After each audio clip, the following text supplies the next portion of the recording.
بسم الله الرحمن الرحيم يا أيها الناس قد جاءكم الرسول بالحق من ربكم قد جاءكم الرسول بالحق من ربكم فآمنوا خيرا لكم وإن تكفروا فإن لله ما في السماوات والأرض وكان الله عليما حكيما صدق الله العلي العظيم সূরাতুন নিসা এর 170 নং আয়াত কারিমা তেলাওয়াত হলো, যার বাংলা অর্থ হচ্ছে এরূপ: হে মানব জাতি, তোমাদের মালিকের কাছ থেকে তোমাদের জন্য সঠিক বিধান নিয়ে চলেছে সে। এই বিধানের উপর তোমরা ঈমান আনো, এতে তোমাদের জন্য কল্যাণ রয়েছে। আর তোমরা যদি তা মেনে নিতে অস্বীকার করো তাহলে জেনে রেখো, আসমান জমিনে যা কিছু আছে তার সব কিছু আল্লাহ তাআলার জন্যে, এবং আল্লাহ তাআলা সর্বজ্ঞ কৌশলী। বারাকাল্লাহু লানা ওয়া লাকুম ফিল কুরআনিল আযীম। ওয়াসসালামু আলাইকুম ওয়া রাহমাতুল্লাহি ওয়া বারাকাতুহু।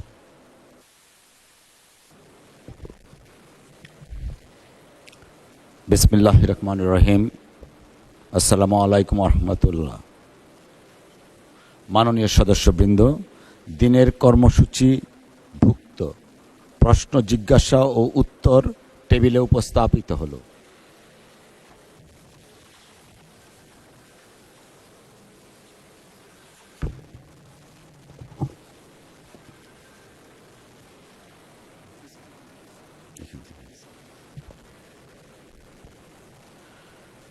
মাননীয় সদস্যবৃন্দ, বিধি 1964 অনুযায়ী বিশেষ অধিকার প্রশ্নের নোটিশ।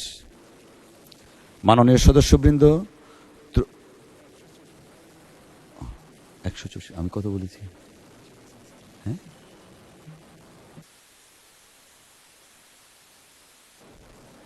আমি দুঃখিত, এটা হবে বিধি 164। মাননীয় সদস্যবৃন্দ, ত্রয়োদশ সংসদের চলতি প্রথম অধিবেশনে 5/4/2026 তারিখ বিকাল 4:45 বিশেষ অধিকার প্রশ্নের একটি নোটিশ পাওয়া গেছে। নোটিশটি দিয়েছেন মাননীয় সদস্য জনাব সাঈদ উদ্দিন আহমদ হানজালা, মাদারীপুর 1। মাদারীপুর 1 আসন থেকে নির্বাচিত মাননীয় সংসদ সদস্য জনাব সাঈদ উদ্দিন আহমদ হানজালা নেই না? যেহেতু তিনি উপস্থিত নেই, অন্য কেউ ওনার পক্ষে উত্থাপিত করতে পারেন না বিধি অনুসারে।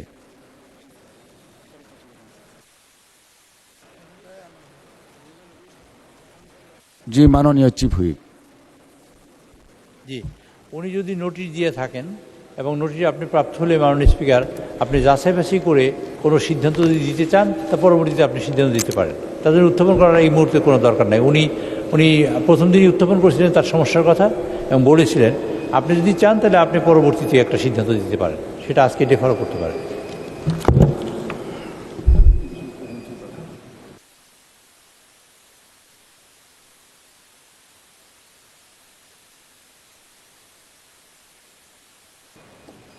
ধন্যবাদ মাননীয় চিফ হুইপ। আমার মনে হয় যে ওনার উপস্থিতিতে আমরা কার্যকর পদক্ষেপ নিব। ধন্যবাদ আপনাকে।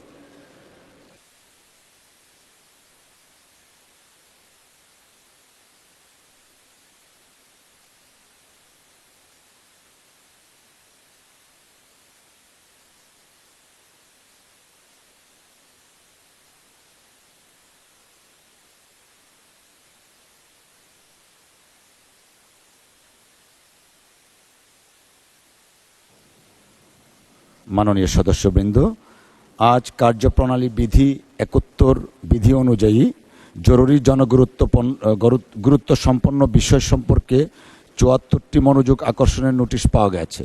নোটিশদাতা মাননীয় সদস্যগণ হলেন জনাব মোহাম্মদ কামরুল হাসান, ময়মনসিংহ 6, জনাব মোহাম্মদ মাহবুবুল আলম, কুড়িগ্রাম 3, জনাব এস কে আজিজুল বাড়ি, খুলনা 4, জনাব ইকরামুল বাড়ি টিপু, নওগাঁ 4, রুমিন ফরহানা, ব্রাহ্মণবাড়িয়া 2, জনাব মোহাম্মদ মুজিবুর রহমান, রাজশাহী 1, জনাব মোহাম্মদ নুরুল আমিন, রংপুর 6, শেখ মুজিবুর রহমান ইকবাল, কিশোরগঞ্জ 5, জনাব মোহাম্মদ আব্দুল আলিম, বাগেরহাট 4, জনাব মোহাম্মদ ইলিয়াস মোল্লা, ফরিদপুর 1, জনাব মোহাম্মদ নুরুল ইসলাম, চাঁপাইনবাবগঞ্জ 3, জনাব মোহাম্মদ ফাহিম চৌধুরী, শেরপুর 2, জনাব ABM মুশারফ হোসেন, পটুয়াখালী 4, জনাব মোহাম্মদ শামসুর রহমান শিমুল বিশ্বাস, পাবনা 5, জনাব মোহাম্মদ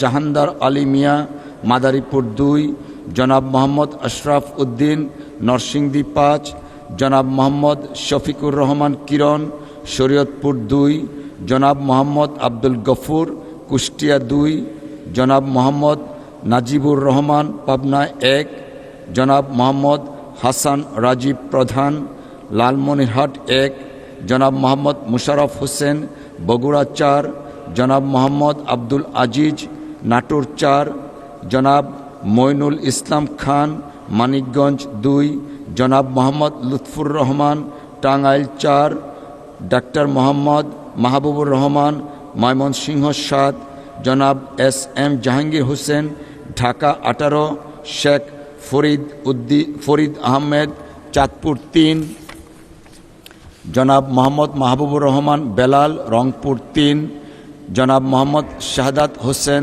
লক্ষ্মীপুর 1, জনাব AM মাহবুব উদ্দিন, নোয়াখালী 1, জনাব মোহাম্মদ মাজিদুর রহমান, গাইবান্ধা 1, জনাব মোহাম্মদ মুক্তার আলী, যশোর 6, জনাব শাহজাহান চৌধুরী, চট্টগ্রাম 15, জনাব মোহাম্মদ আতাউর রহমান, নড়াইল 2, জনাব মোহাম্মদ আব্দুল খালেক, সাতক্ষীরা 2, হাফেজ মোহাম্মদ রবিউল বাশার, সাতক্ষীরা 3, ডক্টর খন্দকার মুশাররফ হোসেন, কুমিল্লা 1, মুসাম্মদ তাহমিনা রুশদির, সিলেট 2, জনাব সালাউদ্দিন, গাজীপুর 4, জনাব মোহাম্মদ মুস্তাফিজুর রহমান বাবুল, জামালপুর 3, জনাব মোহাম্মদ আবুল খায়ের ভুইয়া, লক্ষ্মীপুর 2, জনাব জয়নাল আবেদিন ফারুক, জয়নুল আবেদিন ফারুক, নোয়াখালী 2, আনিসুর রহমান, মাদারীপুর 3, নাসের রহমান, মৌলভীবাজার 3,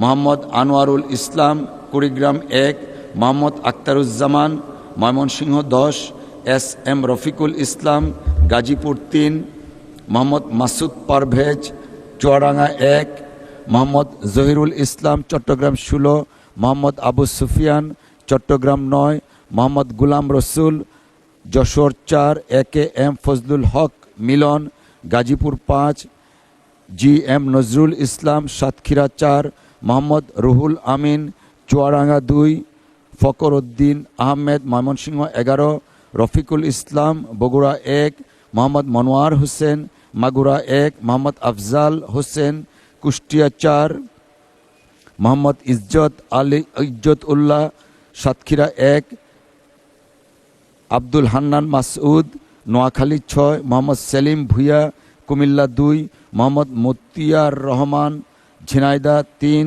শাহ মোহাম্মদ ওয়ারেস আলী মামুন, জামালপুর 5, আলী আজম মোহাম্মদ আবু বকর, ঝিনাইদহ 2, AZM রেজওয়ানুল হক দিনাজপুর 5, মোহাম্মদ মশিউর রহমান খান বাগেরহাট 1, জনাব মোহাম্মদ আব্দুল বারী সর্দার রাজশাহী 4, জনাব মোহাম্মদ আব্দুল মালিক সিলেট 3, খায়রুল কবির খোকন নরসিংদী 1, জনাব মোহাম্মদ আলী আসগার পাবনা 3, শেখ মঞ্জুরুল হক রাহাত বাগেরহাট 2, জনাব মোহাম্মদ সেলিম রেজা সিরাজগঞ্জ 1, জনাব আমির এজাজ খান খুলনা 1, জনাব মোহাম্মদ কেরামত আলী চাঁপাইনবাবগঞ্জ 1। এই নোটিশগুলির মধ্যে হতে আমি নওগাঁ 4 আসন হতে নির্বাচিত মাননীয় সংসদ সদস্য জনাব ইকরামুল বারী টিপু, ব্রাহ্মণবাড়িয়া 2 আসন হতে নির্বাচিত মাননীয় সংসদ সদস্য রুমিন ফারহানা এবং সাতক্ষীরা 3 আসন হতে নির্বাচিত মাননীয় সংসদ সদস্য হাফেজ মোহাম্মদ রবিউল বাশার এর নোটিশগুলো গ্রহণ করলাম। বাকি নোটিশগুলো গ্রহণ করা সম্ভব হলো না বলে আমি আন্তরিকভাবে দুঃখিত। যাদের নোটিশ গ্রহণ করা সম্ভব হয়নি, বিধি অনুযায়ী তাদের মধ্য হতে প্রত্যেককে নিজ নিজ নোটিশের বিষয়বস্তু সম্পর্কে 2 মিনিট করে বক্তব্য রাখার আহ্বান জানাব।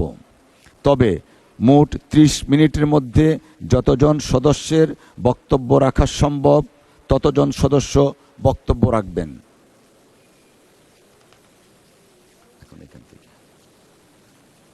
প্রথমেই SK আজিজুল বারী খুলনা 4। আসসালামু আলাইকুম মাননীয় স্পিকার, আপনাকে ধন্যবাদ। আমি রূপসী রূপসার মানুষ। আমার নির্বাচনী এলাকা রূপসা, তেরোখাদা, দিঘলিয়া, ভৈরব নদী এবং রূপসা নদী দ্বারা বিচ্ছিন্ন। আমাদের নেত্রী, দেশনেত্রী বেগম খালেদা জিয়া আমাদের এই রূপসা নদীর উপরে খানজানালি সেতু করে খুলনাকে মোংলা বন্দরের সাথে সংযুক্ত করেছিল এবং খুলনাকে আপনার গোপালগঞ্জ, ফরিদপুর এবং ঢাকার সাথে সংযুক্ত করেছে। এখন বক্তব্য হলো, আমাদের ভৈরব নদীর উপরে একটি সেতু প্রয়োজন, কারণ খুলনা বিভাগীয় শহর খুলনা থেকে আমার নির্বাচনী এলাকা রূপসার একটি অংশ তেরোখাদা হয়ে আপনার গোপালগঞ্জ হয়ে ঢাকার মহাসড়কের সাথে মিলিত হতে পারে। আর এই ভৈরব নদীর উপর যদি সেতু করা হয় তাহলে আরেকটি রাস্তা আমাদের সেনের বাজার হয়ে আপনার একদম নড়াইলের সাথে জাতীয় সড়কে সংযুক্ত হতে পারে।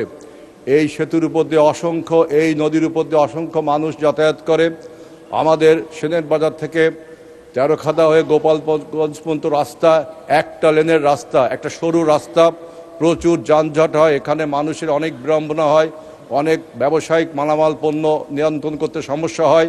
আমি মনে করি এটাকে ডাবল লেন করা উচিত এই রাস্তাটাকে। এবং আমাদের ভৈরব নদীর উপরে আরেকটি অসমাপ্ত সেতু রয়েছে, যেটা খুলনাকে দিঘলিয়ার সাথে সংযুক্ত করে যশোর হয়ে জাতীয় মহাসড়কের সাথে সংযুক্ত হয়। আমি দাবি করব, আমার এই ভৈরব নদীর উপর যে অসমাপ্ত সেতুটি আছে দিঘলিয়ার নগরবাড়ি টু রেলিগেট পর্যন্ত, এই অসমাপ্ত সেতুর কাজ দ্রুত সম্পন্ন করা উচিত। আপনাকে ধন্যবাদ মাননীয় স্পিকার। ধন্যবাদ মাননীয় সদস্য। ফরিদপুর 1 আসন থেকে নির্বাচিত জনাব মোহাম্মদ ইলিয়াস মোল্লা। জনাব মোহাম্মদ ইলিয়াস মোল্লা। মাননীয় স্পিকার, আপনাকে ধন্যবাদ। আমরা আজই প্রথম কথা বলার সুযোগ পেয়েছি সংসদে, আপনি সুযোগ করে দিয়েছেন, এজন্য আপনাকে আবারও ধন্যবাদ জানাই। আমরা ফরিদপুর 1 আসনে নানাবিধ সমস্যা আছে। এটা মধুখালী, বোয়ালমারী, আলফাডাঙ্গা উপজেলা, 3টা উপজেলা নিয়ে গঠিত একটা আসন, 630 বর্গ কিলোমিটার এরিয়া। এখানে বেশিরভাগ মানুষই কৃষি পণ্যের উপর নির্ভরশীল। আপনি জানেন যে আমাদের আসন এলাকার পশ্চিম দিকে ঘেঁষে মধুমতি নদী বয়ে গেছে প্রায় 137 কিলোমিটার। এই নদীটার ইতিহাসটা হলো এরকম, প্রত্যেক বছরই এই নদী ভাঙন দেখা দেয় এবং দুই পারের মানুষের ঘর বাড়ি, শিক্ষা প্রতিষ্ঠান, মসজিদ, মন্দির, মাঠ, ফসলি মাঠ, এগুলা পানিতে বিলীন হয়ে যায়। আমরা চিন্তা করেছিলাম যে এই নদী শাসনের জন্য যে এ যাবৎকালে যত টাকা বরাদ্দ করা হয়েছে সে টাকা যদি ঠিকমতো ব্যবহার হতো তাহলে আমাদের মনে হয় আমাদের আসন এলাকার লোকজনের এত কষ্ট থাকতো না, এত কান্নাকাটিও তাদের দেখতে হতো না। আমরা মনে করি এই সরকার গণতান্ত্রিক সরকার, এই সরকারের পক্ষ থেকে আমরা মনে করি যে নদী শাসনের জন্যে আমাদের পদক্ষেপ নেবেন এবং এটা 137 কিলোমিটার লম্বা এরিয়া, লম্বা নদী, এর দুই পার পার্মানেন্ট স্থায়ীভাবে এটাকে বাদ দেওয়ার জন্যে, শাসন করার জন্যে পদক্ষেপ মাননীয় মন্ত্রী নেবেন কিনা এটা আমাদের জানার বিষয় আপনার মাধ্যমে। আর ধন্যবাদ মাননীয় সদস্য। মাননীয় সদস্য ধন্যবাদ। চাঁপাইনবাবগঞ্জ 3 আসন থেকে নির্বাচিত মাননীয় সংসদ সদস্য জনাব মোহাম্মদ নুরুল ইসলাম। জনাব মোহাম্মদ নুরুল ইসলাম। মাননীয় স্পিকার, আপনাকে ধন্যবাদ। আমি নুরুল ইসলাম বুলবুল। আমার নির্বাচনী এলাকা 45 চাঁপাইনবাবগঞ্জ 3 আসনে অন্তর্ভুক্ত 250 শয্যা বিশিষ্ট সদর হাসপাতালটিতে প্রতিদিন রোগী ভর্তি থাকে 600 থেকে 750, অথচ চিকিৎসকের পদ শূন্য 52%, যার ফলে ইমার্জেন্সি সার্ভিস ব্যাহত হচ্ছে। জেলা হাসপাতাল হওয়া সত্ত্বেও সেখানে চক্ষু এবং মানসিক রোগের চিকিৎসা নেই, চিকিৎসকও নেই। শিশু রোগীর জন্য নেই কোনো scan bed, dialysis, CCU, ICU, CT scan, এমআরআইয়ের জন্য অবকাঠামো থাকলেও কোনো আধুনিক যন্ত্রপাতি এবং চিকিৎসক দেওয়া হয়নি। শুধু তাই নয়, আমরা দেখছি যে ডাক্তাররা বাধ্য হয়ে অধিকাংশ রোগীদের রাজশাহী ও ঢাকা রেফার্ড করে দেন। রেফার্ড টু ঢাকা, হসপিটালের নামটাই হয়ে গিয়েছে রেফার্ড টু ঢাকা বা রাজশাহী। এছাড়াও এখানে পরিচ্ছন্নতা কর্মী মাত্র 4 জন, এখানে ডোম কাজ করে মাত্র 1 জন। একটা হাসপাতালের জন্য খুবই অপ্রতুল এবং এই হাসপাতালে জনগণ প্রতিনিয়ত স্বাস্থ্যসেবা থেকে বঞ্চিত হচ্ছে। তাছাড়া এখানে নিরাপত্তা কর্মীর কোনো পদ নেই। সম্প্রতি জেলায় হামের প্রকোপ, বাংলাদেশে এই যে হামের প্রকোপ, সেখানে কমপক্ষে 10% শুধু চাঁপাইনবাবগঞ্জেই হাম ব্যাপকভাবে ছড়িয়ে পড়েছে, আমি ইতিমধ্যে দেখে এসেছি। তাছাড়া এখানে নিরাপত্তা কর্মীর কোনো পদ নেই।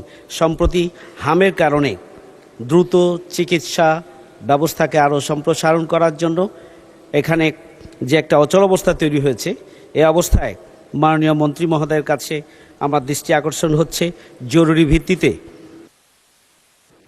ধন্যবাদ মাননীয় সদস্য। জনাব ABM মুশাররফ হোসেন, পটুয়াখালী 4। ধন্যবাদ মাননীয় স্পিকার, আপনাকে ধন্যবাদ।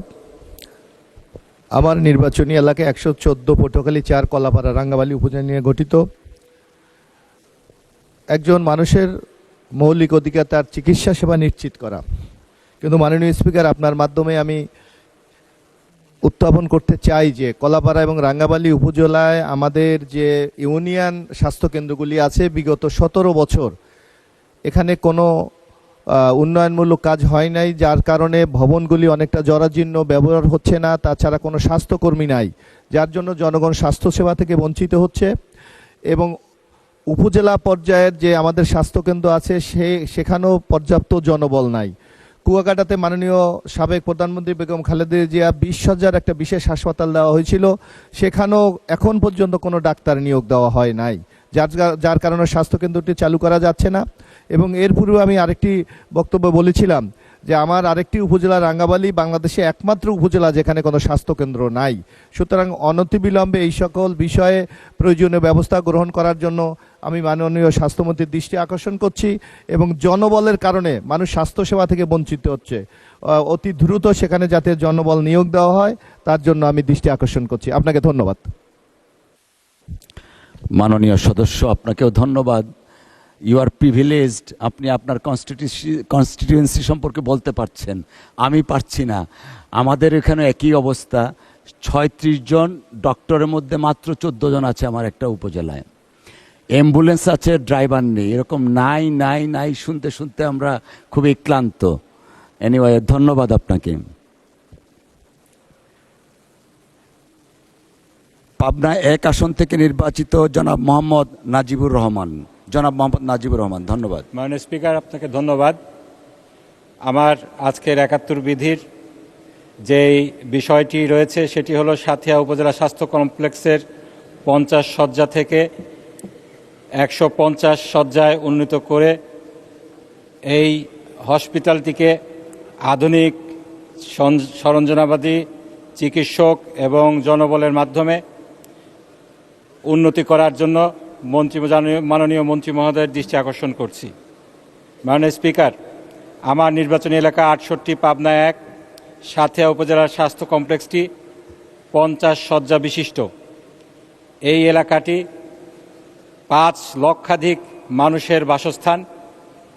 এখানে দুর্দান্ত প্রত্যন্ত অঞ্চলের যে সমস্ত জনগোষ্ঠী রয়েছে তাদের স্বাস্থ্যসেবা নিশ্চিত করার জন্য একটি মাত্র হসপিটাল রয়েছে, যেটি 50 শয্যা বিশিষ্ট।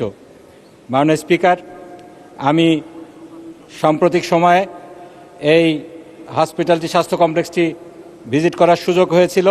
সেখানে যে মানবেতর অবস্থা আমি দেখেছি, 50 শয্যায়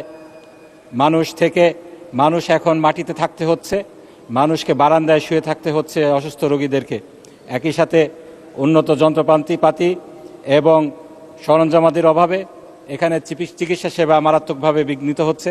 আমি আপনার মাধ্যমে মাননীয় স্বাস্থ্যমন্ত্রীর কাছে আবেদন করছি, এই স্বাস্থ্য কমপ্লেক্সটিকে অবিলম্বে 150 শয্যা বিশিষ্ট করে এটার যে সমস্ত আধুনিক যন্ত্রপাতির প্রয়োজন সে সমস্ত যন্ত্রপাতি অ্যাভেলেবিলিটি নিশ্চিত করে এখানকার স্বাস্থ্য কমপ্লেক্স এবং স্বাস্থ্যসেবার উন্নতি সাধন করা হোক।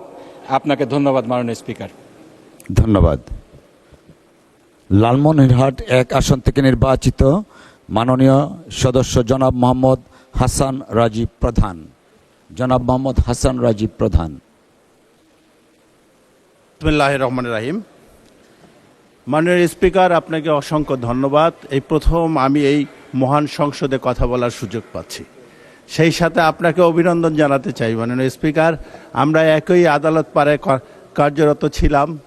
আপনার দক্ষতা এবং আপনার পেশাগত সততার কারণে সাধারণ যারা ভুক্তভোগী তারা যেভাবে উপকৃত হয়েছে, ঠিক তেমনিভাবে এই মহান সংসদকে আপনি আরও বেশি আলোকিত করার জন্য কাজ করবেন এই আশা করি। আপনার মাধ্যমে মাননীয় স্পিকার, আমি আমার নেতা এই সংসদ নেতা প্রধানমন্ত্রীকে ধন্যবাদ জানাতে চাই। উনি আমাকে মনোনয়ন প্রদানের মাধ্যমে আমার উপর আস্থা রেখেছে। পাশাপাশি আমি আরও ধন্যবাদ জানাতে চাই আমার নির্বাচনী এলাকা হাতীবান্ধা এবং পাটগ্রামের সাধারণ মানুষকে, যারা তাদের মূল্যবান ভোট প্রদান করে এই সংসদে এসে তাদের পক্ষে কথা বলার জন্য সুযোগ দান করেছে। মাননীয় স্পিকার, আমার নির্বাচনী এলাকায় 2টি উপজেলা, একটি হাতীবান্ধা, একটি পাটগ্রাম, এবং এই 2 উপজেলায় 2টি স্বাস্থ্য কমপ্লেক্স আছে। কিন্তু এই স্বাস্থ্য কমপ্লেক্সগুলোতে 2টিতেই কোনো পরিচ্ছন্নতা কর্মী নাই।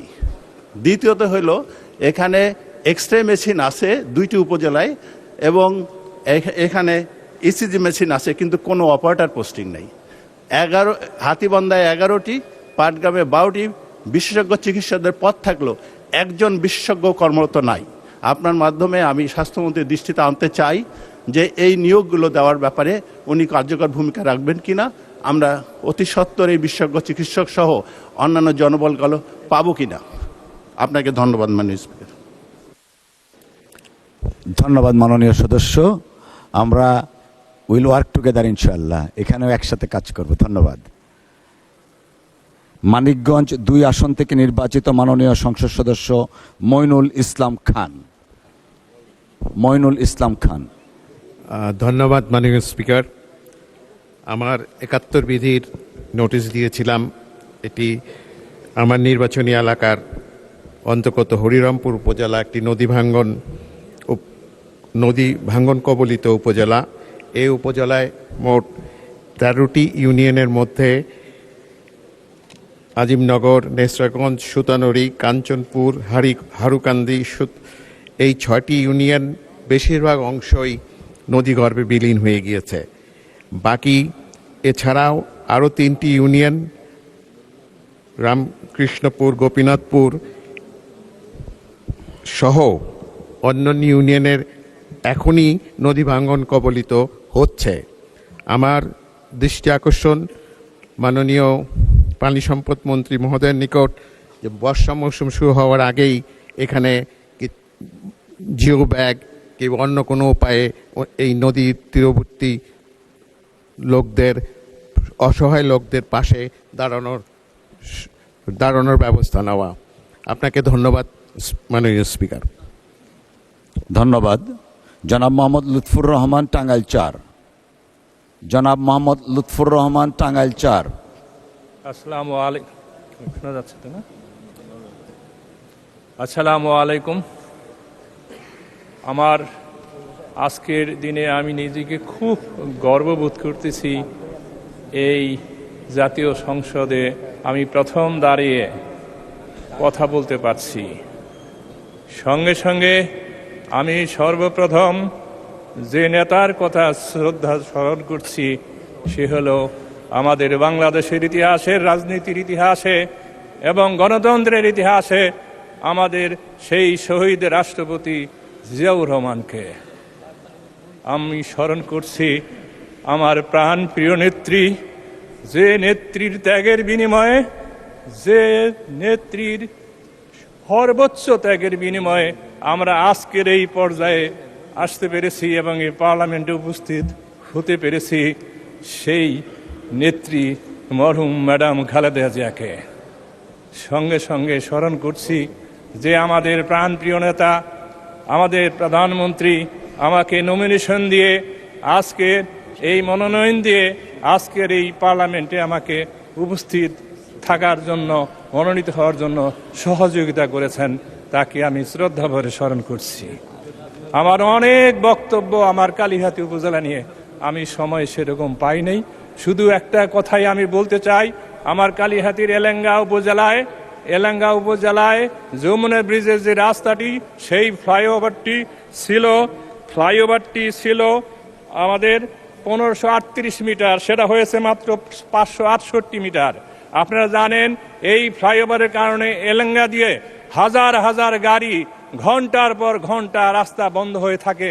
তাই এই রাস্তাটি, এই ফ্লাইওভারটি দ্রুত সম্পন্ন করা, যমুনা ব্রিজের রাস্তা। ধন্যবাদ। লক্ষ্মীপুর 1 আসন থেকে নির্বাচিত মাননীয় সংসদ সদস্য জনাব মোহাম্মদ শাহাদাত হোসেন। জনাব মোহাম্মদ শাহাদাত হোসেন। ধন্যবাদ মাননীয় স্পিকার। এই মহান সংসদে এই সর্বপ্রথম দাঁড়িয়ে কথা বলার সুযোগ পেয়েছি। আমি এই সুযোগে আমার মহান রবের প্রতি কৃতজ্ঞতা প্রকাশ করছি। পাশাপাশি আমার উপর আস্থা এবং বিশ্বাস রেখে মনোনয়ন দেওয়ার জন্য আমাদের নেতা, সংসদ নেতা মাননীয় প্রধানমন্ত্রী জনাব তারেক রহমানের প্রতি আন্তরিকভাবে কৃতজ্ঞতা প্রকাশ করছি।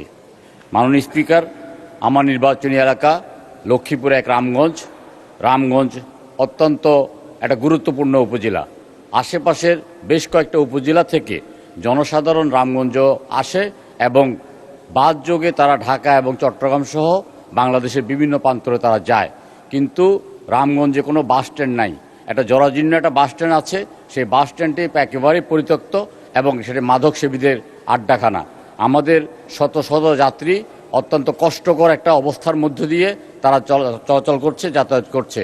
আমি মাননীয় মন্ত্রী মহোদয়ের কাছে বিশেষভাবে অনুরোধ করব, আমাদের জনগণের কষ্ট লাঘব করার জন্য রামগঞ্জে একটি বাস স্ট্যান্ড নির্মাণ করার জন্য। আপনাকে ধন্যবাদ মাননীয় স্পিকার। ধন্যবাদ। জনাব মোহাম্মদ মুক্তার আলী, যশোর 6।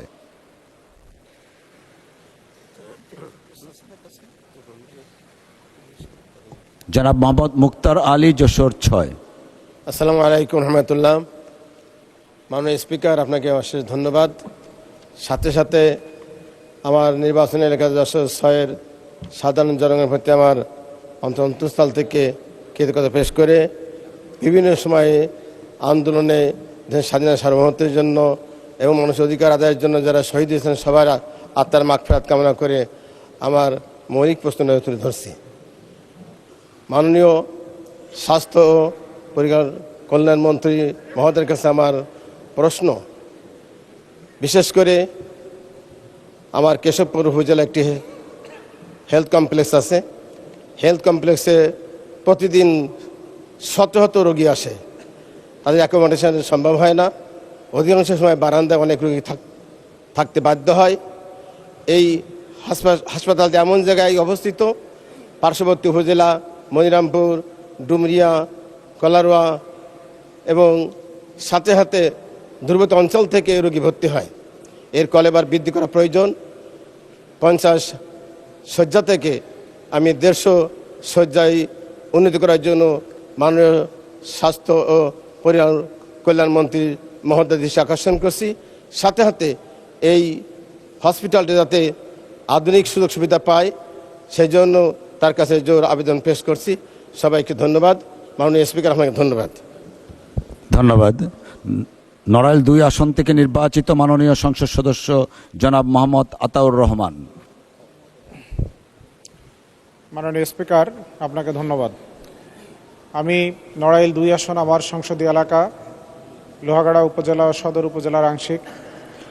আপনারা অবগত আছেন মাননীয় স্পিকার, আজকের এই জরুরি জনগুরুত্বপূর্ণ সম্পন্ন মনোযোগ আকর্ষণের নোটিশে আমি মাননীয় সড়ক পরিবহন মন্ত্রীর প্রতি মনোযোগ আকর্ষণ করছি যে ঢাকা থেকে নড়াইল হয়ে বেনাপোল বন্দর পর্যন্ত প্রতিদিন শত শত ট্রাক এবং বাস সহ বিভিন্ন যানবাহন যাতায়াত করে, কিন্তু এলিভেটেড এক্সপ্রেসওয়ে যেখানে শেষ হয়েছে তারপরে আমার নড়াইল সীমান্ত থেকে শুরু করে যশোর পর্যন্ত 58 কিলোমিটার পথ, সেখানে 2 লেনের পথ হওয়ার কারণে 6 লেনের গাড়ির যে চাপ, সেই চাপটি 2 লেনের এটা চলাচল করতে যেয়ে দেখা যায় যে সেখানে আমাদের প্রতিনিয়ত মারাত্মক দুর্ঘটনা ঘটে এবং এমন কোনো মাস নাই, এমন কোনো সপ্তাহ নাই যে এই রোডে 1 জন 2 জন 3 জন নিহত না হচ্ছে দুর্ঘটনার শিকার হয়ে। আজকে আমি মাননীয় সড়ক পরিবহন মন্ত্রীর প্রতি মনোযোগ আকর্ষণ করছি যে আজ নড়াইলের উপর দিয়ে যশোর বেনাপোল পর্যন্ত যে মহাসড়কটি গিয়েছে এটাকে অতি দ্রুত 2 লেন থেকে 6 লেনে উন্নীত করা প্রয়োজন। যদি 6 লেনে উন্নীত করতে যেও সময় লাগে, আপাতত এই মুহূর্তে অন্তত সড়কের 2 পাশে 4-8 ফিট সড়ক বর্ধিতকরণ প্রশস্তকরণ করা খুবই জরুরি। তা না হলে এখানে প্রতিনিয়ত লক্ষ লক্ষ মানুষের চলাচল এবং পরিবহনের সাথে দুর্ঘটনার শিকার হয়ে মানুষ যেভাবে নিহত হচ্ছে এটা আমাদের জন্য খুবই পীড়াদায়ক। সেজন্য আমি আজকে এ বিষয়ে দ্রুত পদক্ষেপ গ্রহণের জন্য মাননীয় সড়ক পরিবহন মন্ত্রীর প্রতি আমি দৃষ্টি আকর্ষণ করছি। মাননীয় স্পিকার, আপনাকে ধন্যবাদ। ধন্যবাদ মাননীয় সদস্য জনাব মোহাম্মদ আব্দুল খালেক, সাতক্ষীরা 2।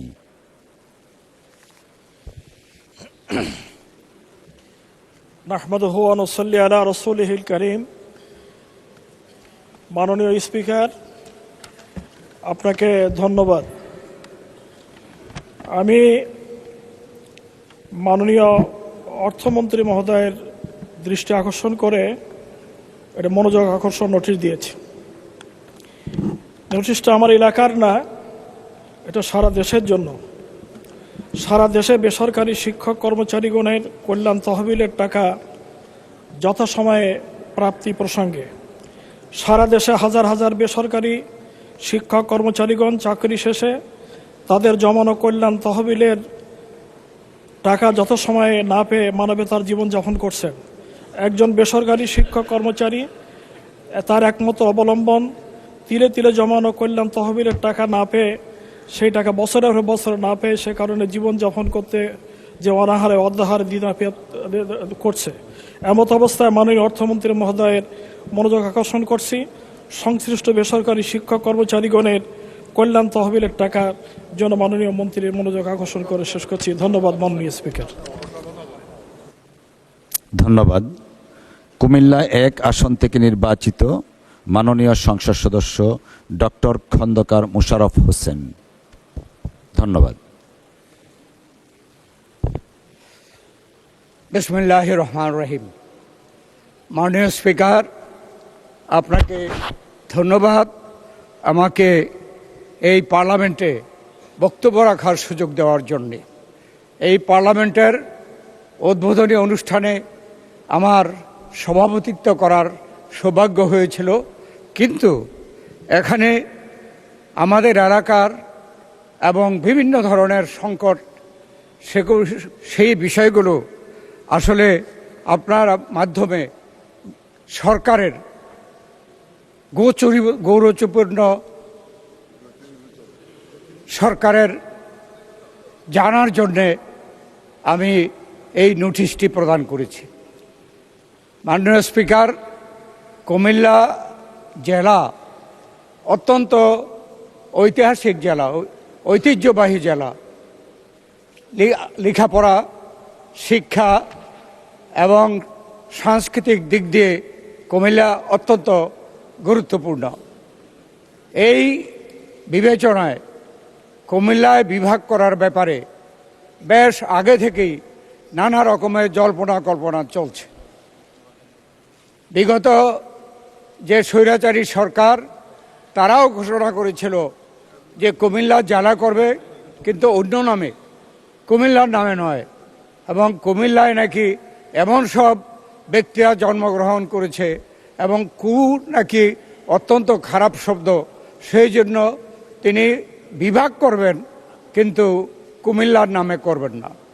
সেখানে কুমিল্লার জনগণ দলমত নির্বিশেষে কিন্তু প্রতিবাদ জানিয়েছে এবং বিগত সরকার তাই বাধ্য হয়ে এই সিদ্ধান্ত। ধন্যবাদ মাননীয় সদস্য। 2 মিনিট অতিক্রান্ত হয়েছে, আমি আন্তরিকভাবে দুঃখিত। আর 1 মিনিট টাইম দেয়া যায় কিনা মাননীয় সদস্যকে?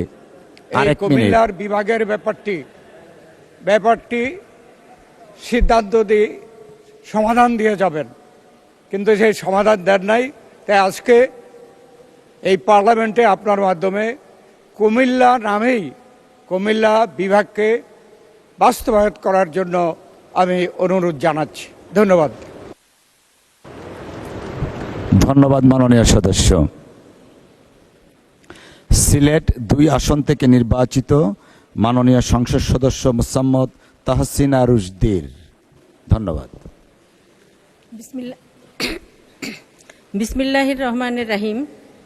মাননীয় স্পিকার, আপনাকে ধন্যবাদ।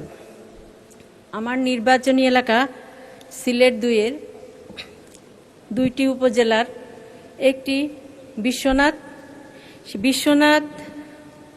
পৌরসভার অন্তর্গত উপর দিয়ে প্রবাহমান ভাসিয়া নদী আজ অস্তিত্ব সংকটে। দীর্ঘদিন যাবৎ যথাযথ রক্ষণাবেক্ষণ ও নদী খননের অভাবে নদীটি মৃতপ্রায়। এছাড়াও নদীর পাড়ে গড়ে ওঠা অবৈধ স্থাপনা এবং শহরে নির্দিষ্ট কোনো বর্জ্য ফেলার জায়গা না থাকায় সমস্ত ময়লা নদীতে ফেলা হচ্ছে। ফলে নদীটি শুধু ভরাটি হচ্ছে না, বরং পচা ময়লার দুর্গন্ধে পুরো শহর এখন সাধারণ মানুষের বসবাসের অনুপযোগী হয়ে পড়েছে। বর্তমানে স্থানীয় প্রশাসনের চেষ্টায় নদী খনন প্রক্রিয়া ইতিমধ্যে অনুমোদিত হয়েছে এবং আমি প্রশাসনের সহযোগিতায় ইতিমধ্যেই 4টি অস্থায়ী ডাস্টবিন স্থাপন করতে পেরেছি। কিন্তু এই সমস্যা সমাধানের জন্য শহরকে পরিচ্ছন্ন রাখতে একটি স্থায়ী ডাম্পিং স্টেশন নির্মাণ অত্যন্ত জরুরি। এছাড়াও যে ময়লা রয়েছে সেটিকে শহরের বাইরে নিয়ে যাবার জন্য একটি ময়লা ফেলার গাড়ি প্রয়োজন। এমতাবস্থায় জনস্বার্থে এবং পরিবেশ রক্ষার্থে এবং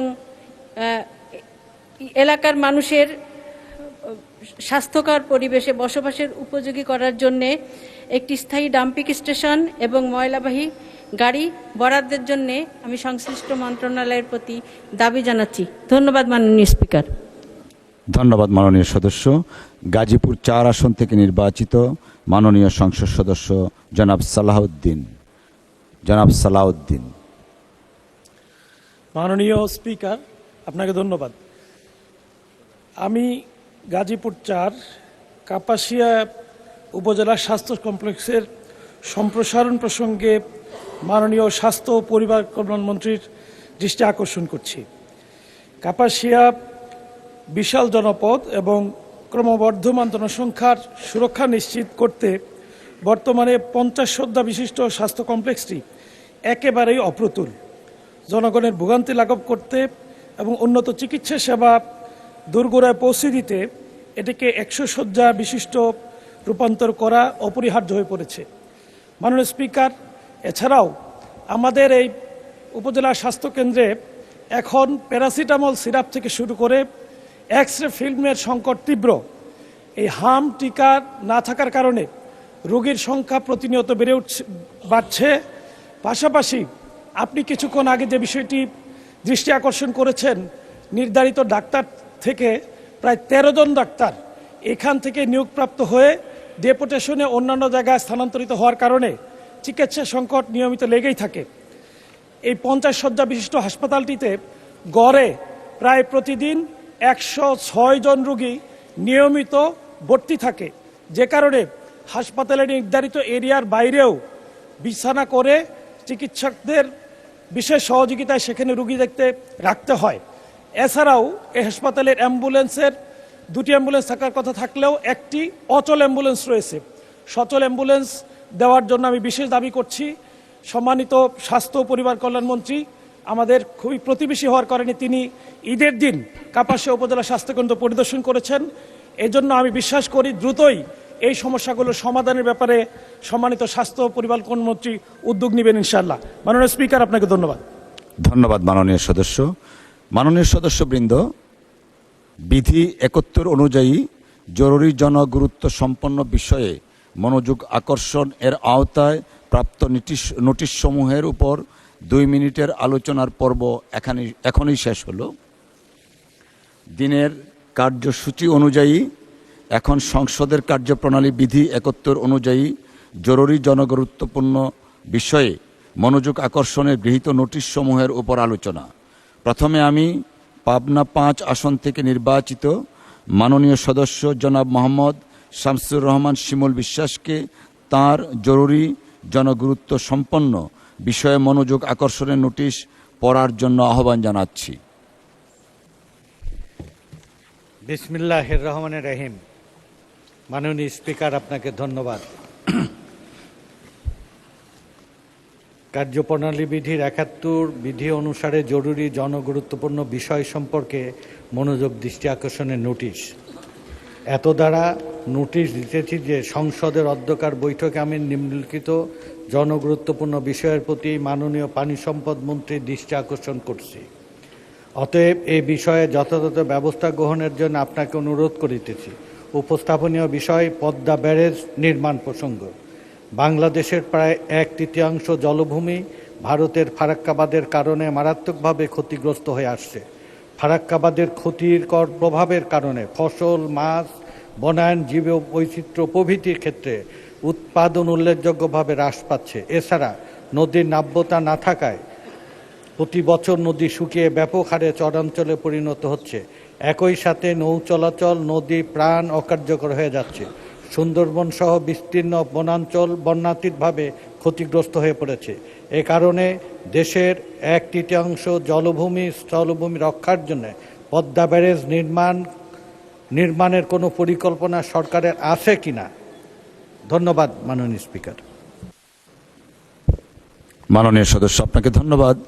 মাননীয় পানি সম্পদ মন্ত্রী জনাব মোহাম্মদ শহীদউদ্দিন চৌধুরী এনি এই বিষয়ে আপনার সংক্ষিপ্ত বিবৃতি প্রদানের জন্য আহ্বান জানাচ্ছি।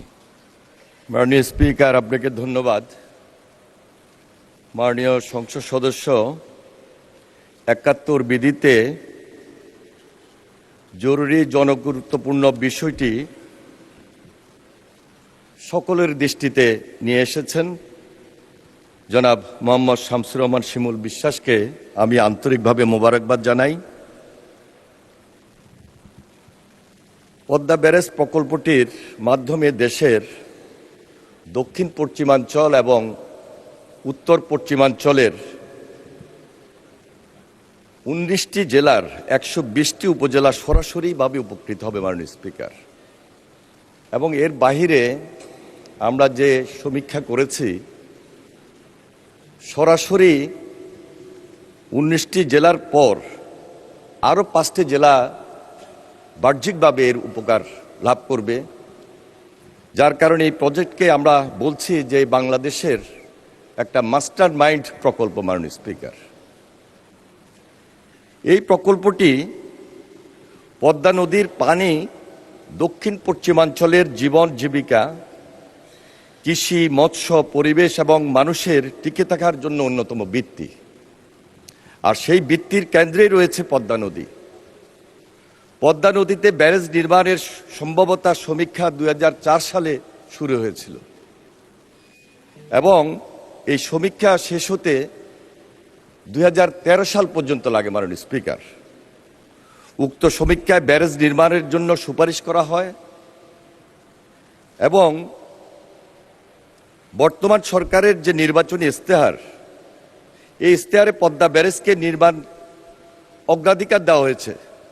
এর ধারাবাহিকতায় পানি সম্পদ মন্ত্রণালয় ইতিমধ্যে প্রকল্পটির ডিপিপি প্রণয়নপূর্বক অনুমোদনের জন্য পরিকল্পনা কমিশনে প্রেরণ করেছে। প্রকল্পের প্রস্তাবিত ব্যয় 34,497.25 কোটি টাকা মাননীয় স্পিকার, এবং এর বাস্তবায়ন কাল ধরা হয়েছে 2026 থেকে 2033।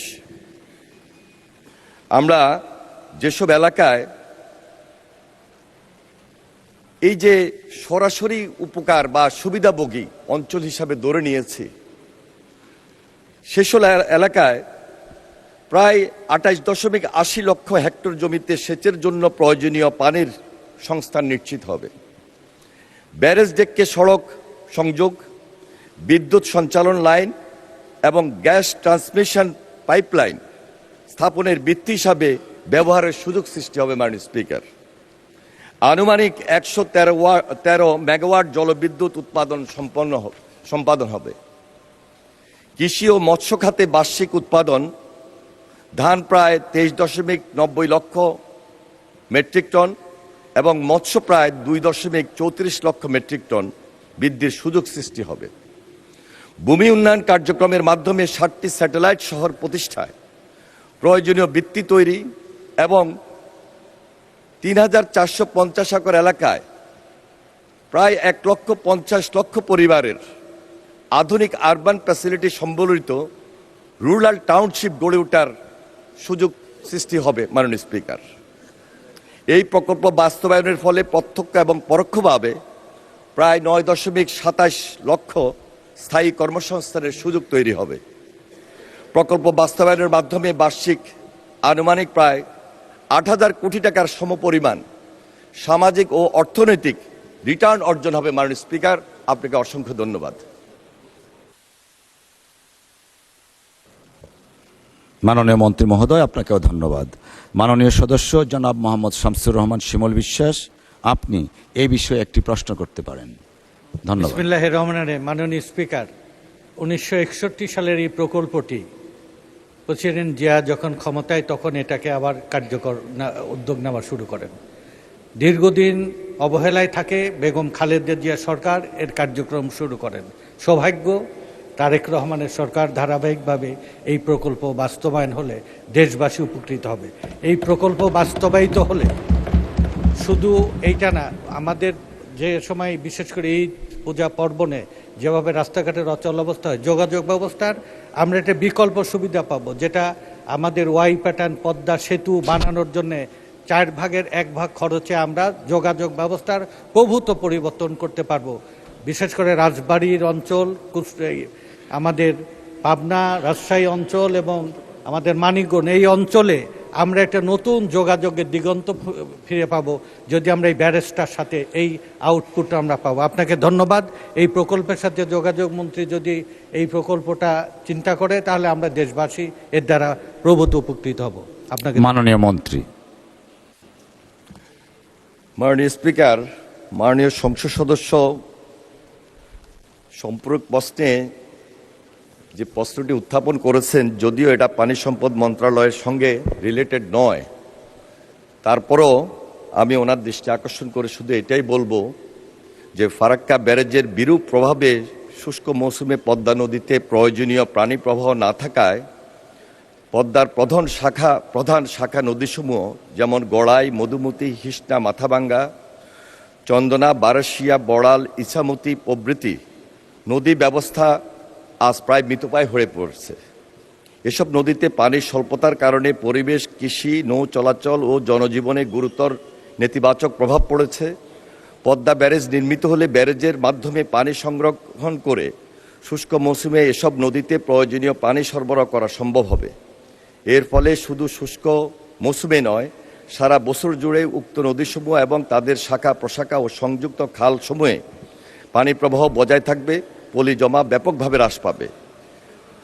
ওনার সম্পূরক প্রশ্নের উত্তরে আমি শুধু এটাই বলবো, এই ব্যারেজ এবং যে পাশাপাশি শাখা নদীসমূহ রয়েছে, আমরা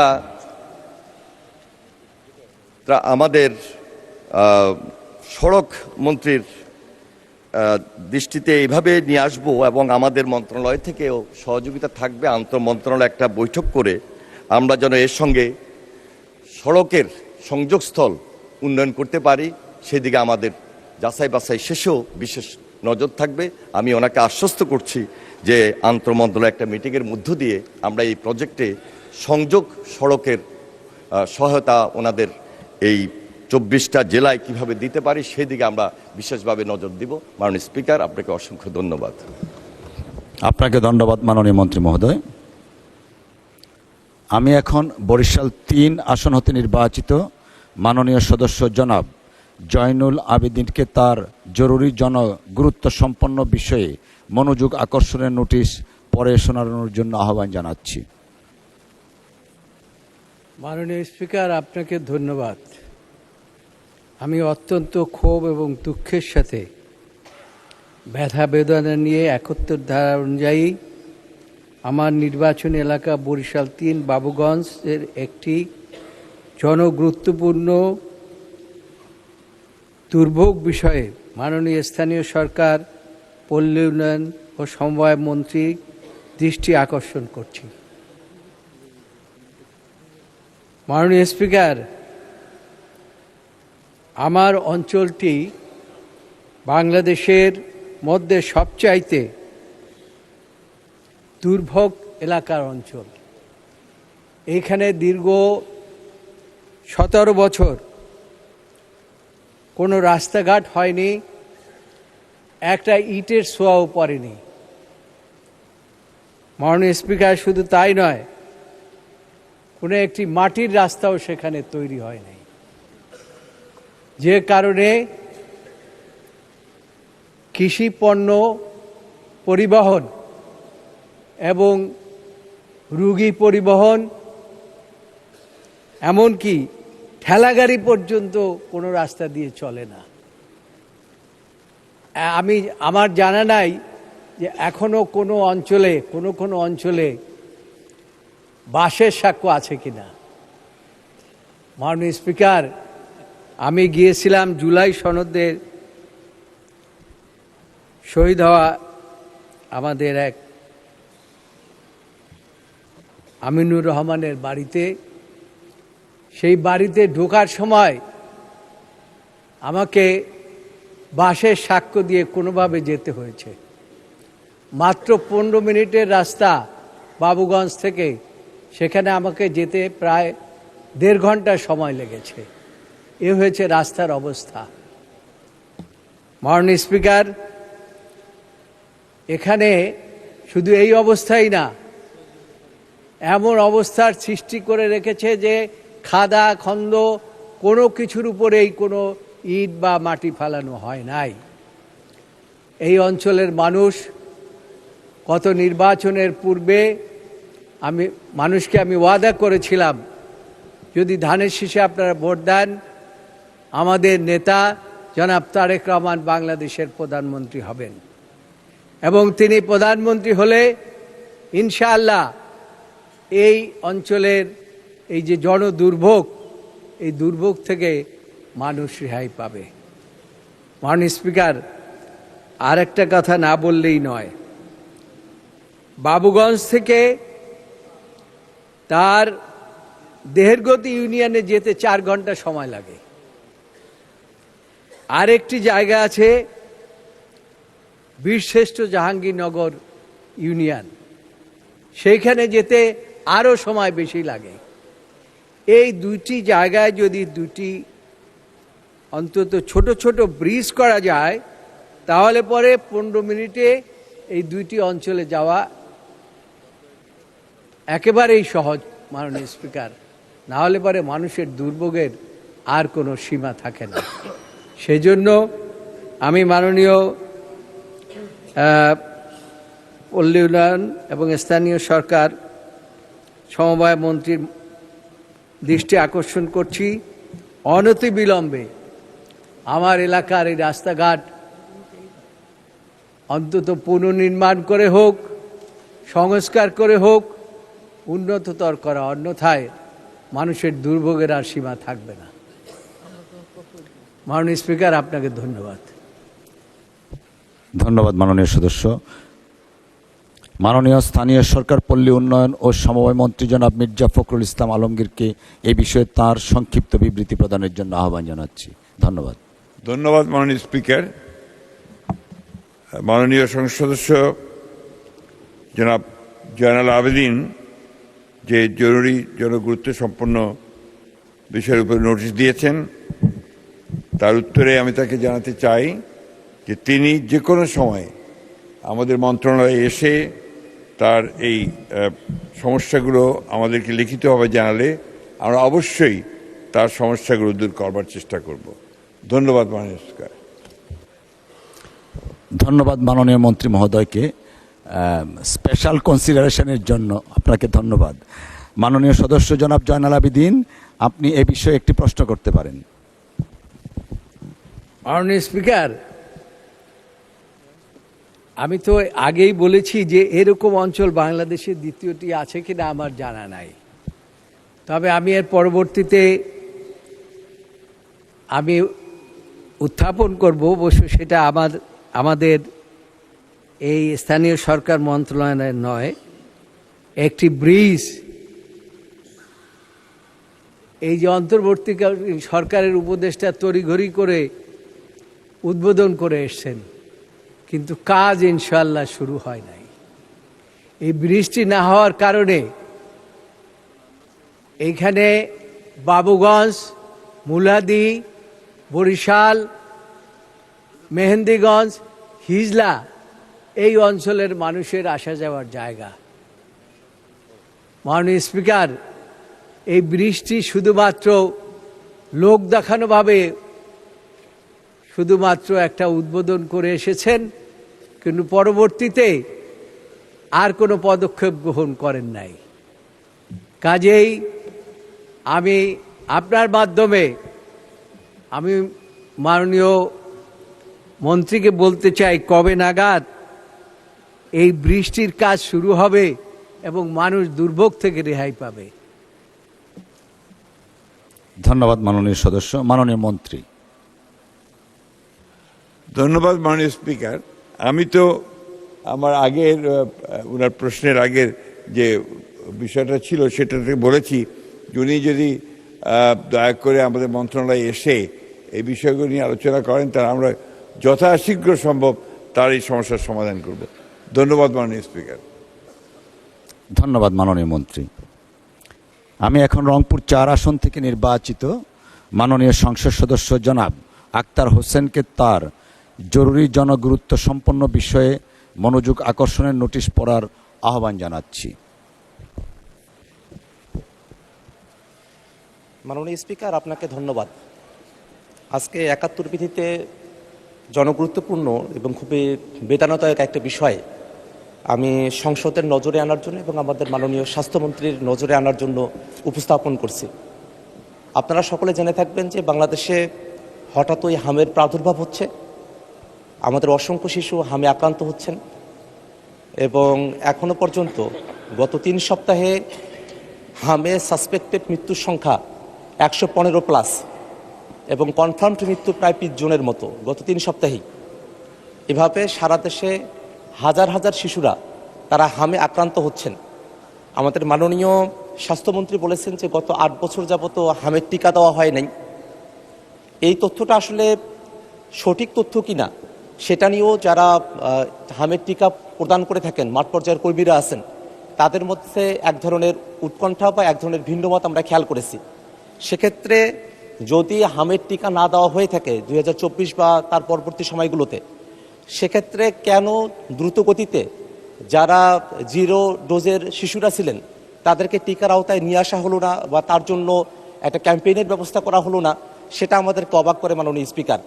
সব কিছু মিলিয়ে আমরা প্রথমত আগেই একটা ব্যবস্থা গ্রহণ করতে ব্যর্থ হয়েছি এবং পরবর্তীতে আমাদের শিশুরা যখন হাসপাতালে হামে আক্রান্ত হয়ে এসেছেন, আমরা জানি যে হামের চিকিৎসার জন্য আইসোলেশনের প্রয়োজন হয়, কিন্তু আমাদের হসপিটালগুলোতে আইসোলেশন ফ্যাসিলিটিস একেবারেই নাই, উপজেলা পর্যায়ে নাই, জেলা পর্যায়ে নাই, এমনকি যেগুলো আরও বড় বড় হসপিটাল আছে সেই জায়গাগুলোতেও নাই।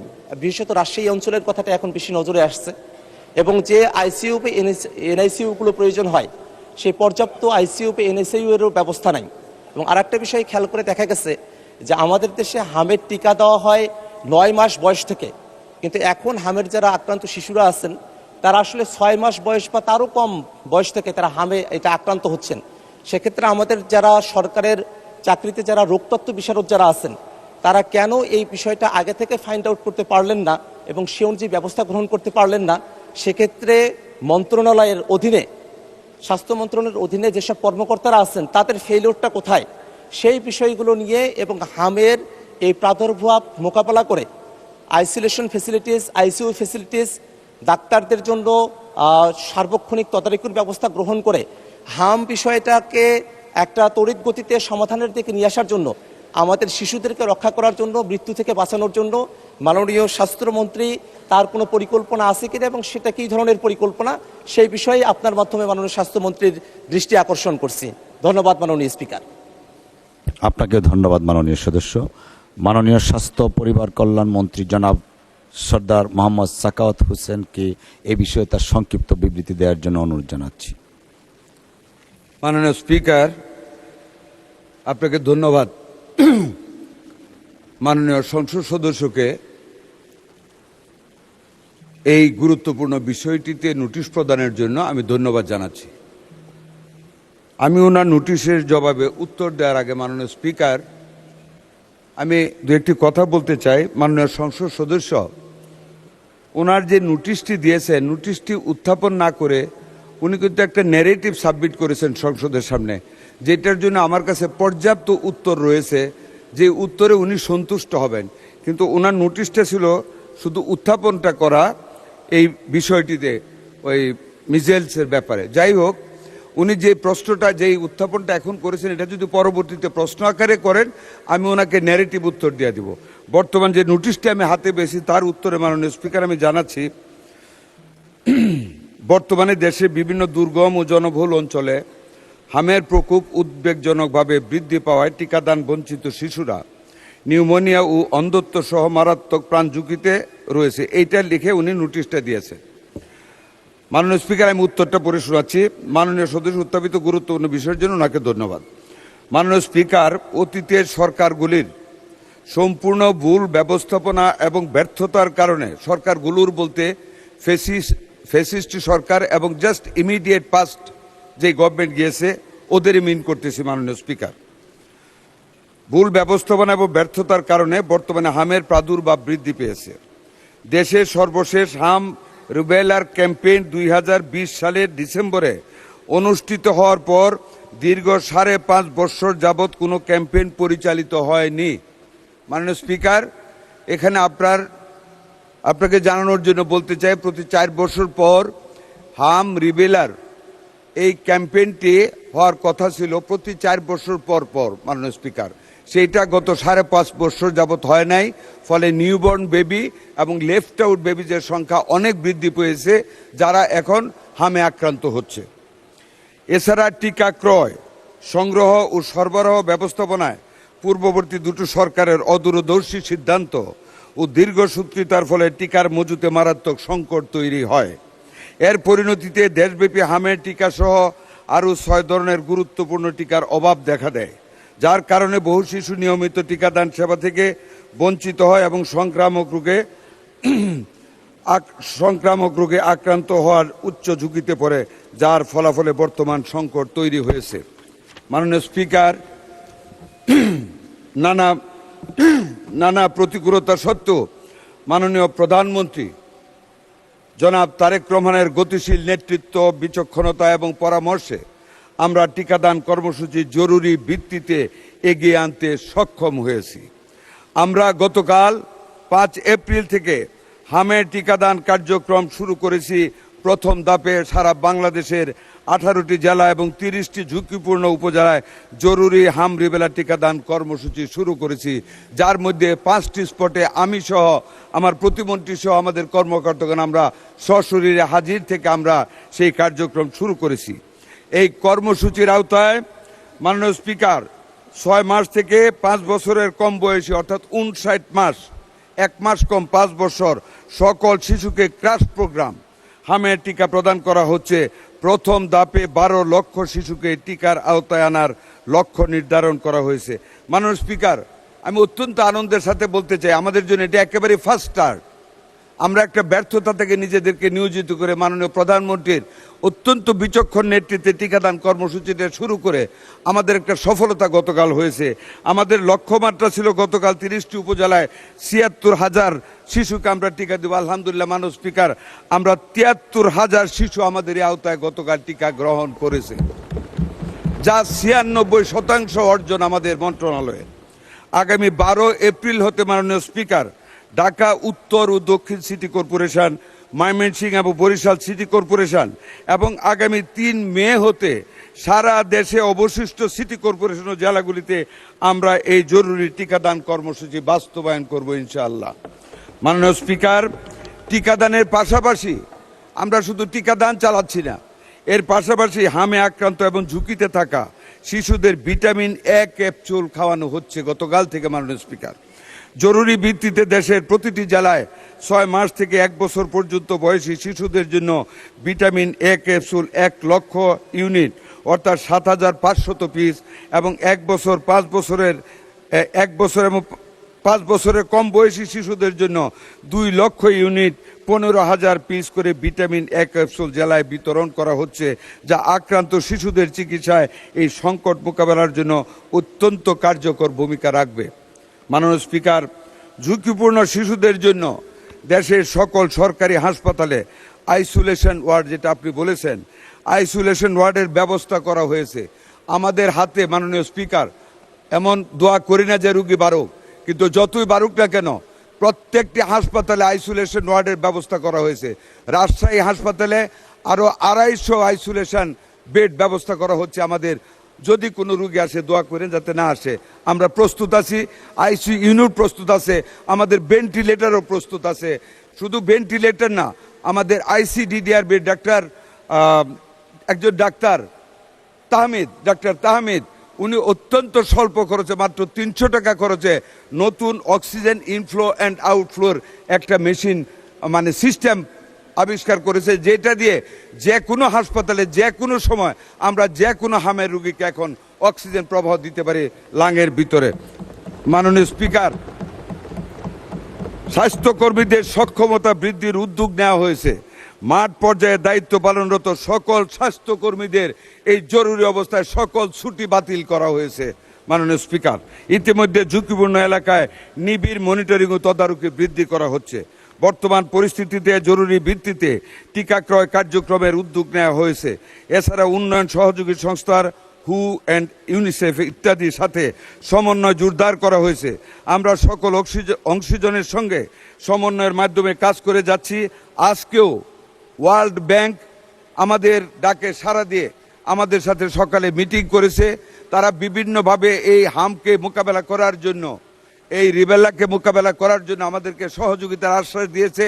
আমরা মন্ত্রণালয় থেকে মাননীয় প্রতিমন্ত্রীকে হেড করে আমরা 5 সদস্য বিশিষ্ট একটা কমিটি ওনাদের সাথে কাজ করার জন্য সচিব আমরা করে দিয়েছি।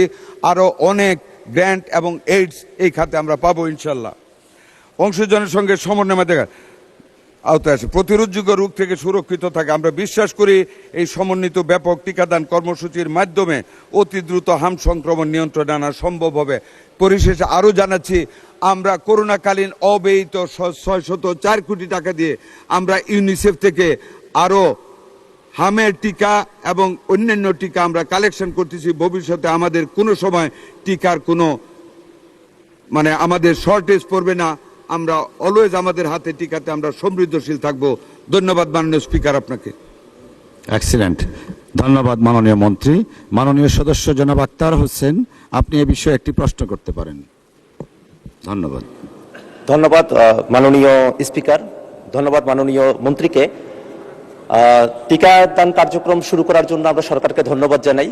পাশাপাশি একটা বিষয় একটু জানা রাখার প্রয়োজন যে মাননীয় মন্ত্রী যেভাবে আইসোলেশন ফেসিলিটিস বানানোর কথা বলছেন বা যেভাবে তিনি আইসিইউ এবং এনআইসিইউ এর কথা বলছেন, মাঠের পরিস্থিতি কিন্তু তেমনটা নয়। আমরা সোশ্যাল মিডিয়াতে এবং বিভিন্ন পত্র পত্রিকা মারফত আমরা জানতে পারছি যে অনেকেই হাসপাতালগুলোতে যাচ্ছেন, কিন্তু যাওয়ার পরে তারা আইসোলেশন ফ্যাসিলিটিস পাচ্ছেন না এবং তারা আইসিইউ ফ্যাসিলিটিসও তারা পাচ্ছেন না। এটা কি সরকারের তরফ থেকে বরাদ্দ করা হচ্ছে, কিন্তু হাসপাতালে যারা আছেন তাদের কোনো গাফিলতি বা হাসপাতাল ম্যানেজমেন্ট বা ব্যবস্থাপনা যেটা আছে তার ত্রুটির কারণে এটা হচ্ছে কিনা সে ব্যাপারে মন্ত্রণালয়ের তরফ থেকে মাননীয় মন্ত্রীকে উদ্যোগ গ্রহণ করার জন্য বলছি। আর একটা বিষয় উনি বলেছেন যে করোনার কালীন একটা বাজেট অতিরিক্ত ছিল, যেটা এখন নিয়ে এসে এখানে কাজে লাগানো হচ্ছে, তার জন্য আমরা ধন্যবাদ জানাই। এই বিষয়ে একটা প্রসঙ্গত বিষয় মনে করিয়ে দেওয়া প্রয়োজন। বাংলাদেশে স্বাস্থ্য খাতে যে পরিমাণে বাজেট বরাদ্দ করা হয় সেই পরিমাণে বাজেট কিন্তু ব্যয় করা হয় না। যেমনটা দেখা গেছে যে 2024-25 অর্থ বছরে স্বাস্থ্য খাতে বাজেট ছিল 41,407 কোটি টাকা, সেখানে সংশোধিত বাজেট হয়েছিল 29,782 কোটি টাকা, অর্থাৎ 11,000 কোটি টাকা কিন্তু অব্যবহৃত থেকে গেছে। আবার অপারেশনাল যে বাজেট ছিল সেটা ছিল 19,973 কোটি টাকা এবং সেটা খরচ হয়েছে সংশোধিত আকারে এসেছে 13,603 কোটি টাকা, অর্থাৎ সেখানেও প্রায় 6,000 কোটি টাকা কিন্তু অব্যবহৃত থেকে গেছে। আমাদের মোট বাজেটের মাত্র 5% স্বাস্থ্য খাতে বরাদ্দ করা হয়, জিডিপির যেটা 1%-রও কম, এবং আমাদের আসলে আউট অফ দ্য পকেট, পিপলের পকেট থেকেই প্রায় 70% স্বাস্থ্য খাতে তাদেরকে খরচ করতে হয়। সে ব্যাপারে সামনে বাজেটও আসছে, সেই বাজেটের সময়টাতে এই স্বাস্থ্য খাতে বাজেট বরাদ্দ করা হবে কিনা, এবং যে বাজেট বরাদ্দ করা হয় তার 25% যে অব্যবহৃত থেকে যায়, সেই 25% অব্যবহৃত না থেকে আরও বাজেট বৃদ্ধি করে স্বাস্থ্য খাতে আইসোলেশন ফেসিলিটিস, আইসিইউ ফেসিলিটিস এবং অন্যান্য যেসব যন্ত্রপাতিগুলো প্রয়োজন রয়েছে সেগুলোর মজুদের জন্য কোনো ব্যবস্থা গ্রহণ করা হবে কিনা আপনার মাধ্যমে মাননীয় স্বাস্থ্যমন্ত্রীর দৃষ্টি আকর্ষণ করছে মাননীয় স্পিকার। ধন্যবাদ মাননীয় সদস্য। মাননীয় স্বাস্থ্যমন্ত্রী। প্লেন্টি অফ কোয়েশ্চেন্স মাননীয় স্পিকার। নাম্বার 1 যেটা উনি বলেছেন মিডিয়াতে, এবং উনি যা জানেন আমি যা বক্তব্য রেখেছি সরেজমিনে সেটা পাচ্ছেন না। মাননীয় সংসদ সদস্য, ভালো কাজ আদায় করতে হলে মানুষের উপর কিছু প্রেশার রাখা হয়। আমার মনে হয় মিডিয়া আমাদেরকে ওই প্রেশারটাই রাখছে। আমাদের একটা হসপিটালে আইসোলেশন ওয়ার্ডের কোনো ঘাটতি নেই। আপনাকে আমি অনুরোধ করব, আপনি আমার সাথে কালকে চলেন, কোনটায় দেখবেন প্রত্যেকখানে আমাদের ব্যবস্থা করে রাখা হয়েছে মিজেলস রোগের জন্য, এবং ভেন্টিলেটর আমাদের মন্ত্রণালয়ের রেডিয়াসে যখন যেখানে প্রয়োজন আমরা ভেন্টিলেটরও দিয়ে যাচ্ছি। কাজে এই ব্যাপার আপনাকে আমি নিশ্চিত করতে পারি ইনশাল্লাহ আমাদের আইসোলেশন অভাব। আপনি রাজশাহীতে খবর নেন, ওইখানেও আমরা গতকাল আলাপ করেছি, আমাদের সব কিছু রেডি আছে। 2 নম্বর যেটা বলেছেন আইসিইউর কথা, দেখেন আইসিইউ ইচ্ছা করলে এখনই করা যায় না। আইসিইউ আমাদের প্রত্যেকটা জায়গায় এই মিজেলস আসার পরে আমরা করেছি। এমনকি আপনাকে বলি 18 ঘন্টায় আইসিইউ ওয়ার্ড আমরা চালু করেছি ইনফেকশাস ডিজিজ সেন্টারে। যখন একটা রোগী মারা গেল মধ্যরাতে, সেখানে আমি, আমার সচিব, আমাদের ডিজি আমরা গিয়েছি। মাননীয় প্রধানমন্ত্রী তদারকি করেছেন, আমরা সেখানে গিয়েছি। মাননীয় প্রধানমন্ত্রী আমাকে বলেছেন, প্রথম আমি শুনি, আই হার্ড ফ্রম হিম যে একজন রোগী মারা গেছে। কাজে ধন্যবাদ মাননীয় প্রধানমন্ত্রীকে ওনার বিচক্ষণতার জন্য। ওখানে গিয়েছি, ওই একটা আইসিইউ ইউনিট যেটা ক্লোজড ছিল, after the closure of the project of world bank, that ICU had been closed by World Health Organization. আমরা 18 ঘন্টার ভিতরে ওই আইসিইউ খুলেছি, আমরা অ্যাটাচমেন্টে ডাক্তার দিয়েছি, আমরা নার্স দিয়েছি, আয়া দিয়েছি, অ্যানেস্থেশিয়ার লোক দিয়েছি এবং পরিপূর্ণভাবে চালু করেছি। আপনি জানেন রাজশাহীর কথা, 11 দিনে 33টা বেবি মারা গিয়েছিল। আমরা খবর পাওয়ার পরের দিনের ভিতরে আমরা ভেন্টিলেটর দিয়েছি, আমাদের সচিব ডিজি সবাই গিয়েছে, আমরা সার্বক্ষণিক যোগাযোগ রেখে ওইটা আমরা মানে আইসিইউ ইউনিট খুলে আমরা একদম ফুললি ফার্নিশড করেছি। আমাদের রোগী এখন একটা আল্লাহর রহমত কোনো ক্যাজুয়ালিটিস নেই। আরেকটা যেটা বাজেটের কথা বলেছেন, এখনও তো আমরা বাজেট দেইনি মাননীয় সংসদ সদস্য। Wait and see what we give, what we spend. ইনশাল্লাহ transparently, honestly, sincerely, whatever the budget shall be granted by our Honorable Prime Minister and this House, we must spend it on the real grounds of necessity of the health. ধন্যবাদ আপনাকে। ধন্যবাদ মাননীয় মন্ত্রী। মাননীয় সদস্যবৃন্দ, দিনের কার্যসূচি অনুযায়ী এখন উপস্থাপনীয় কাগজপত্র। আমি মাননীয় অর্থমন্ত্রী জনাব আমির খসরু মাহমুদ চৌধুরীকে সরকারি